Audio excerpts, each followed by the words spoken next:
think it's, they said that it's mid-May. I'm not so sure about that, maybe by next week.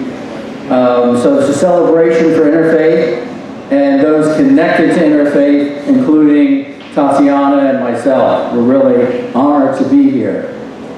I've personally been involved with Interfaith Neighbors for almost 30 years when, a couple of years after Joe Memora started. And I want to thank Joe for his leadership and vision. Truly amazing, a true giver. Thank you, Joe. Yeah.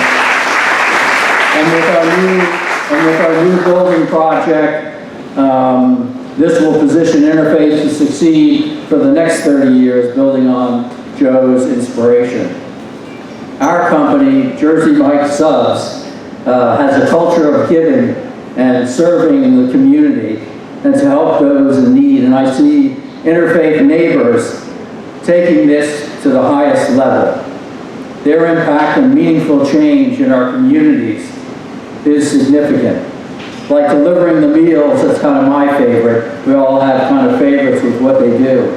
But they deliver meals to over 1,200 seniors, and during COVID, it was really the only meal and, most important, the only human contact that they got during the day. So pretty special that they're doing that. I'm supposed to come down to the kitchen and help out. I haven't been yet, but I'm coming. I still have some speed in the kitchen. So that's what you need. You don't need any slackers, right, Joe? So also the affordable housing. One of my workers, Dottie Jackson, in the grill at the Jersey Shore Medical Center, one of Interfaith's programs was to help, make a new home happen. She had 2 daughters and a handicapped son, and that was really special. We did it in conjunction with Larry Downs of the gas company, another big giver here tonight. All right, Larry Downs, thank you. And finally, I've enjoyed getting to know and become close friends with Chip Craig and his wife, Andrea. Chip's leadership with his team at headquarters is impressive. But most important to me is to see how much each of the Interfaith Neighbors team cares and truly wants to make a difference in people's lives in their communities. So we're happy to report that we are at about 75% of our campaign goal of about 18 million. And I always say that even when we reach that goal, we're not going to say anything. We have to keep raising funds because the need is always there. It's always so great. Largely because of the group, we're at that level now of lead donors, a few of which are here tonight, and thank you to you guys. So with our public announcement and official launch of Interfaith Neighbors campaign, let's take it across the goal line together. We need all the help from all of you for this significant, important cause. So now, if I may, I'd like to ask Tom Arnone, our longtime lead commissioner of the Board of Commissioners of Monmouth County. Tom, please come up.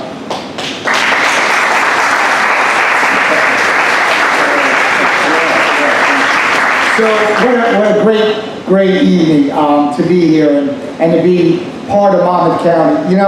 I said I've been doing this a very long time, from being in the local side, and the municipal side, the county side, saying government does things real good and government does things real bad. And the things that you do real bad, get it into the people that do it right. And that's why we're here tonight, because that's what Monmouth County has done. And it's so close to my heart because coming out of that COVID period there, we were not able to. Nobody took a lesson on how to handle COVID, that's for sure. Especially government officials did not. And so they were just shooting from the hip when they were making decisions there. Some right, some wrong. But I will tell you one right thing that we did is we looked at our nonprofits. And the importance of nonprofits here in Monmouth County is, I say it all the time, everybody says the best place to live, not Point Pleasant Beach, Ocean County, Monmouth County, being there, but they're close. But Monmouth County, everybody says what a great place to live. It's the best. They have everything. We And what I think is so special is the diversity that we have in Monmouth County. When you go up to Upper Freehold and you go up to those areas, you're in God's country up there. They don't want to see any businesses. They don't want to see any of those commotion and the business life that we have down here. They just want to see horses, farms, and open space. But then you come down here where there's this true need. We have a great business world, but more importantly, there's such a need in our urban areas to help. And that's what these organizations do. And quite frankly, when we, the freeholders or commissioners, I forget what we are sometimes, when we received all these pots of money for the CARES Act money, then the recovery money, we had to allocate it to certain different organizations. And in the beginning, we made sure that our municipalities were taken care of and our businesses, because they were struggling from the shutdown. The second round of money that came from recovery money, we looked at, all right, what is making Monmouth County successful? And what's helping Monmouth County grow to be the best county? And that was certain areas, food banks, all the nonprofits that help animal welfare, different kind of autism groups, our veteran groups, all those areas that money will go to. And we plan on helping. My administrator says all the time, where's Tom going tonight? Because she knows it's going to cost him. And she is absolutely right tonight too, because it will cost you tonight, because we have those funds. And we're committed, whether it's lunch break, whether it's Fulfill, whether it's Interfaith, all those organizations are part of the scope of the success of Monmouth County. And to be here saying thank you to Interfaith tonight is more important to myself and my fellow commissioners, because I got to tell a quick story. We received a pot of money, and it was for a rental assistance. And we had it, and it was a large amount of dollars that we did. And we were there to administer it. Quite frankly, it was not working well. And the alternative to that funding was giving it back. And how sad would that have been, to giving back funds that there's really a need here in our county because we weren't able to administer it properly. Take nothing away from our county staff, it's just that's not our job.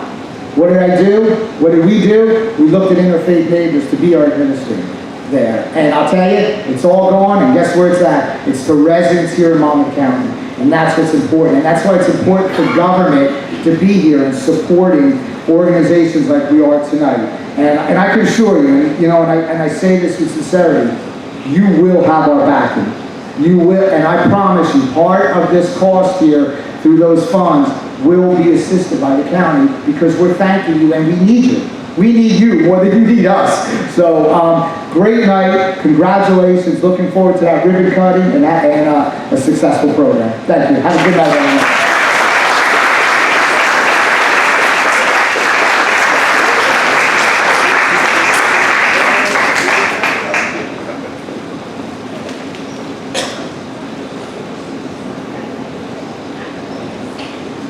Well, good evening, everyone. My name is Semaj Vanzant, and I serve as the pastor of Second Baptist Church of Asbury Park, and I also serve as the development manager for the Interfaith Neighbors Launch Center. As a new pastor over 7 years ago, I began to learn about the community by asking a lot of questions. And so when I asked a lot of questions, I repeatedly heard one organization's name continue to come up. When I would ask, where's a good place to eat? Say, go to Interfaith Neighbors Cooler Cafe. Well, who built these houses over here? Interfaith Neighbors. Where can people who are falling on hard times and need help with rent and mortgage assistance go? Interfaith Neighbors. Where are young people getting opportunities for employment and training? Interfaith Neighbors. And I kept asking these questions. Is there anyone doing Meals on Wheels to help alleviate hunger and isolation for our seniors? And yes, again, the answer was Interfaith Neighbors. You see, before I met anyone who worked for Interfaith Neighbors, I encountered the work of Interfaith Neighbors.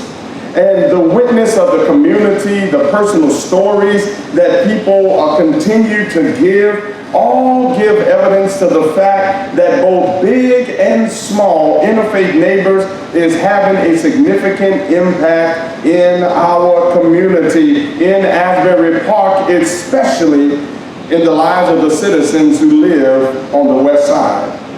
And I make that distinction about the west side because the west side of Asbury Park was derelict for decades until people like Joe Mamora and Paul McEverly and others who were connected to Interfaith Neighbors came along and they saw the potential that existed.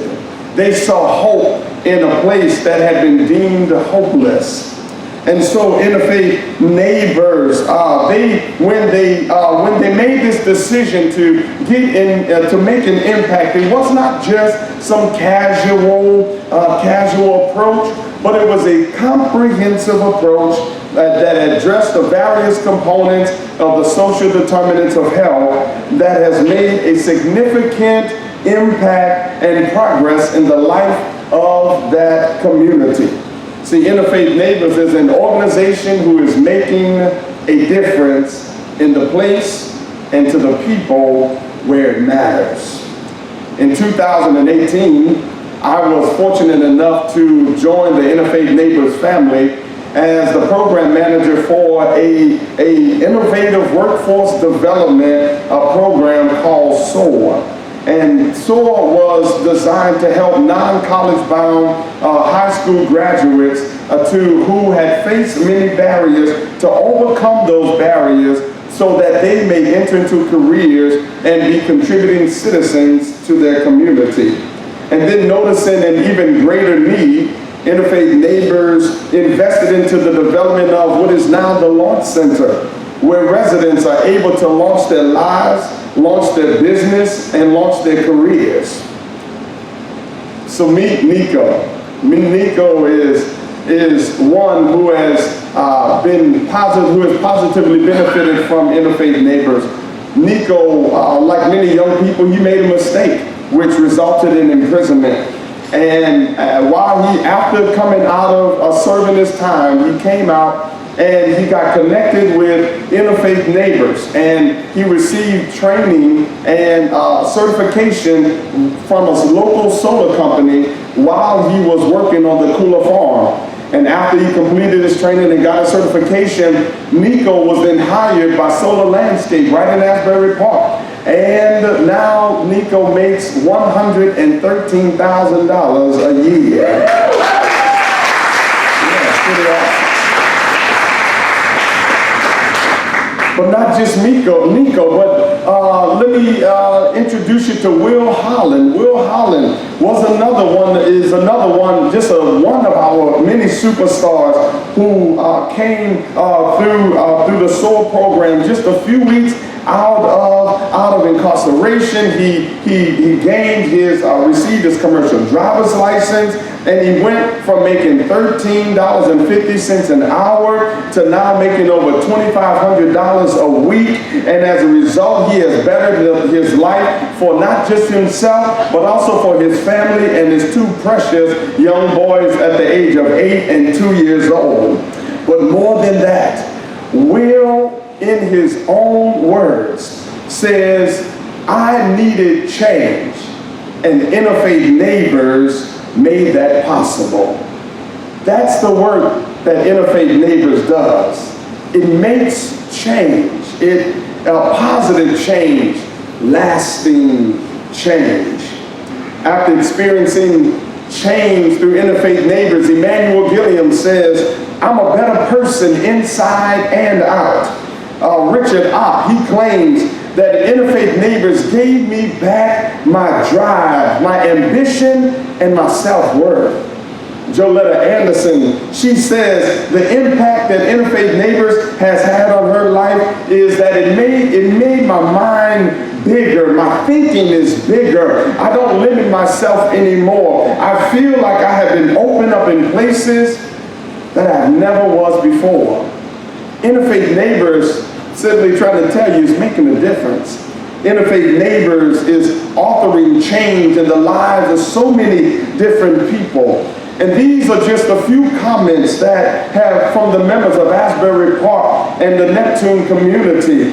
And what we have seen Interfaith Neighbors do throughout the years is tell people in a community who were told that, or made to feel as though they do not matter, that despite the color of your skin, despite your zip code, despite the family you were born into, despite your previous life experience, that you matter too.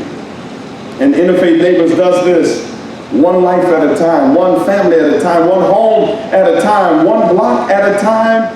And I believe that Interfaith Neighbors is revolutionizing the community.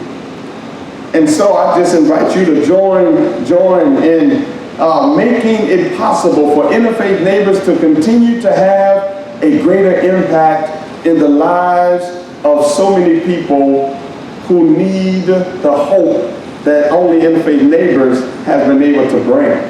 And so I want to introduce now my friend and colleague, Chip Craig, who serves as the Associate Executive Director and Chief Business Officer, to introduce to you exciting 3 ways that this capital campaign will undertake. Chip?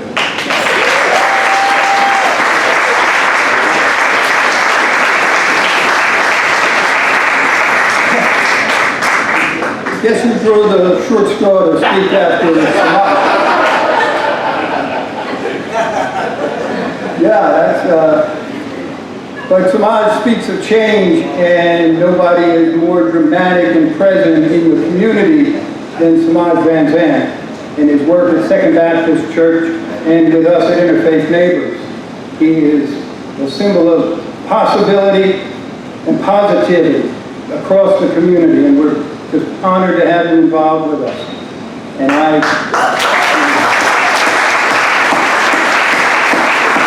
value every day I get to be with him, because change occurs even for those of us decades in existence.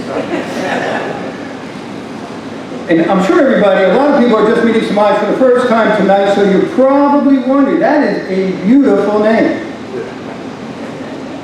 Is he related to Stevie Vanzant? Not that part of the name, but Semaj. It is James spelled backwards.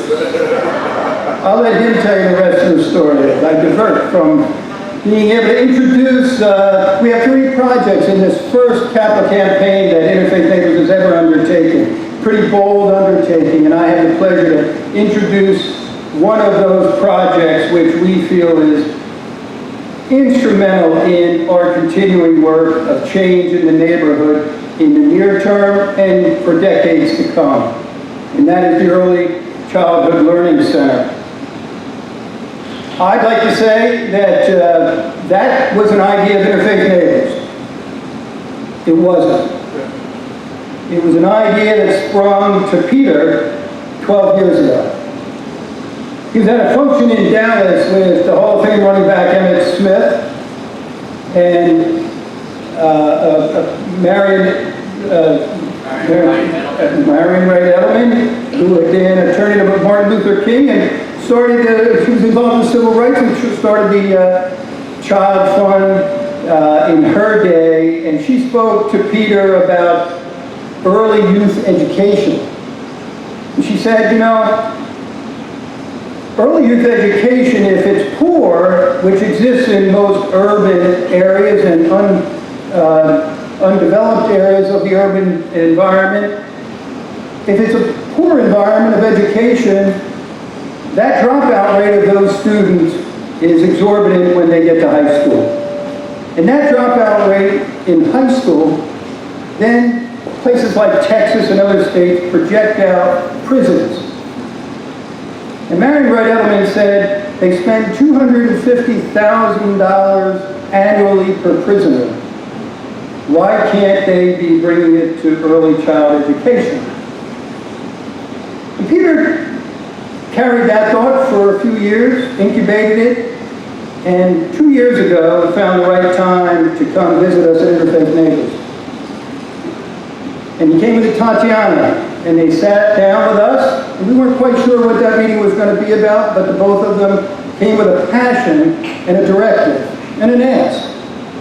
And they said, we'd like you to start an early childhood learning center of the highest caliber.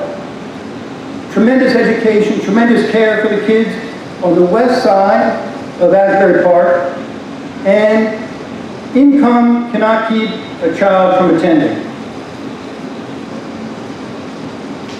That was a bold ask. But they also said, we need you to develop it, design it, construct it, open it, and run it.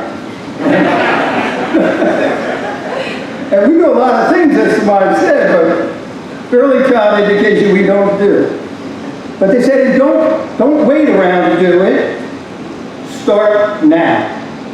Because you may end up with a capital campaign, you might not, but we're backing it up, so go. Start it now because the community needs it now. And that was 2 years ago.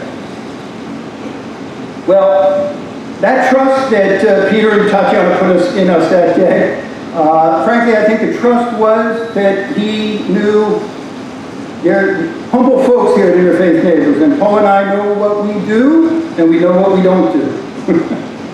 So it was very quickly after that meeting that we embarked on finding folks who really do know what they're doing in education.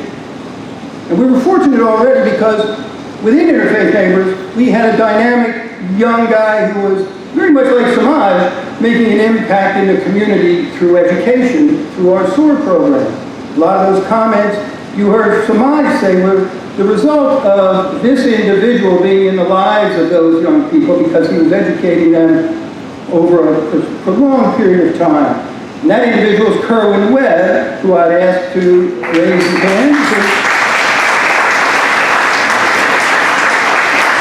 And Kerwin, too, is a dynamic change agent in the community and involved with us full-time now at Interfaith Neighbors. But we got Kerwin onto the team, and then we said, but, you know, there's a lot of regulations, even though this is going to be a private school, there's a lot of regulations and requirements we don't know the first thing about. So we went and found an expert. And that expert is Linda Eno, who is here tonight somewhere, I think. And I wish she would say. And Linda brought to us complete knowledge, having come out of the Department of Education, where her last 5 years she'd been commissioner for programming and academics. And through her time at the Department of Education, she had spanned between early childhood learning and high school. And she just retired and was starting to do some consultancy work, so, prayers get answered. And Linda joined us about 15 months ago, and as a team, Kerwin, Linda, Paul, and I have worked probably every week, a few days a week together to develop the Early Childhood Learning Center. This week we had groundbreaking for it. It was a memorable day on the west side of Asbury Park.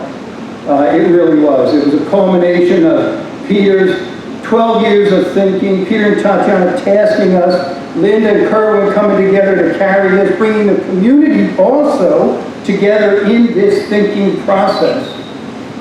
And we had groundbreaking this week. So that brought us to the point of reality. And what is this school going to be about? Well, Peter and Tatiana tasked us to do 3 months to 5 years old. This first school over here in the community, West Side community, will be for 3 months to 3 years old. The next phase of that school you'll get to hear about when Paul speaks about the Memorial Center. But this center is for 3 months to 3-year-old youth. It will be a hub for the families. As Semaj mentioned, interfaith work is not about housing or about nutrition or about education. It's a comprehensive. We have Bob Garrett here today from Hackensack Meridian, Dr. Coons from Hackensack Meridian. Thank you very much. They are very involved with us. It's called the social determinants of health.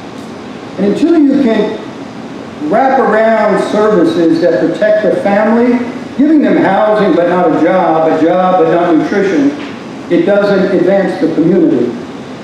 This education center is going to be a hub for families. So first and foremost, yes, it's an education system, center, but it's a hub for families to learn and thrive. It'll be for 30 to 35 young folks. It depends on ages, but 30 to 35 young folks. It will be adjusted, tuition will be adjusted to your income. That is a blessing we have from our founding donors. And that is a tremendous gift to this community. It will have nutrition, it will have shared nursing services for folks, and it will be open in 8 to 10 months. So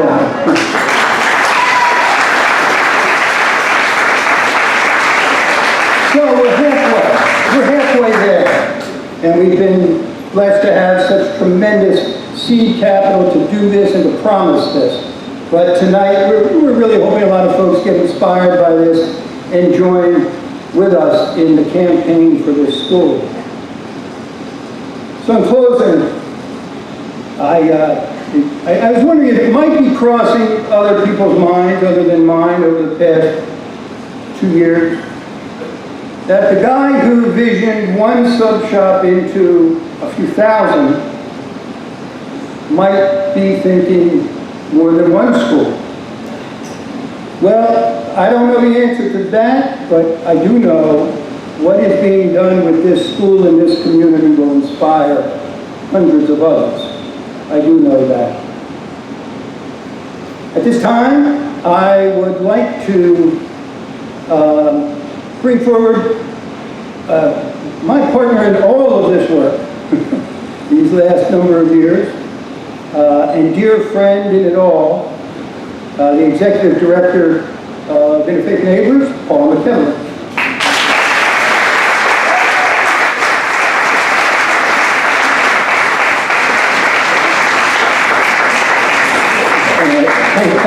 Thank you all for being here. And thank you, Chip and Semaj and Tommy and Peter for your words here this evening to inspire the crowd. As it turns out, I've just recently completed my second 23-year career. That career being with Interfaith Neighbors. And I had more than a 20-year run with Joe Mamora as our founder and longtime executive director, which has really been a terrific experience, one of the best experiences of my life. So thank you very much, Joe. And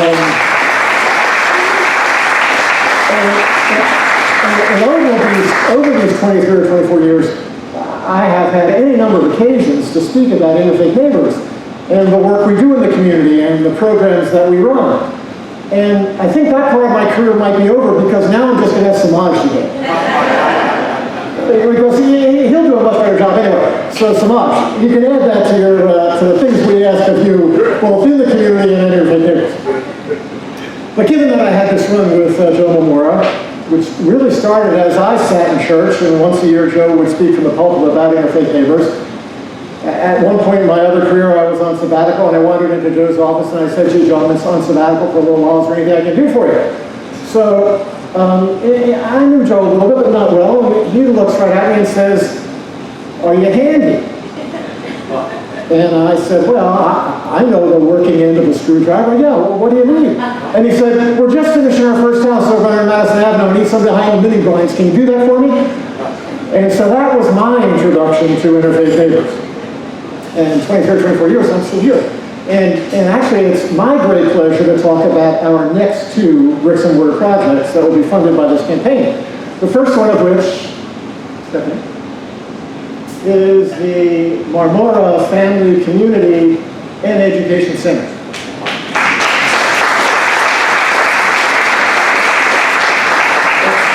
And allow me to linger for just a moment on that part of the title that speaks to family. Because yes, Joe is our founder and longtime executive director, still involved as our executive director emeritus. But frankly, it's the entire Mamora family that has been involved in the work of this agency. His wife Jenny has been involved from the very start, 34 years and counting. And all of his children have played some role in the history and the results of Interfaith Neighbors. Whether they're supporting the golf outing, which Jimmy does every year, whether it's Joanne, who for a time worked in our rental assistance program. John Mamora has been kind enough to share his legal expertise with us for our bigger projects. Patty is a volunteer, a longtime volunteer working in our kitchen. Who am I missing here? Paul comes out and plays golf with us and supports us in the golf program. And last, and certainly not least, because she works with us full-time now as the director of our senior meal program and nutrition program, is Beth Paterna.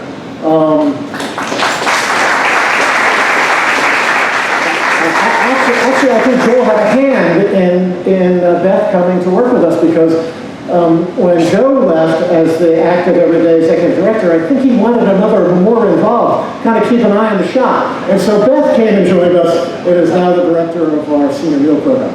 So the Memora family is instrumental to all the things that we have done over the 34 years.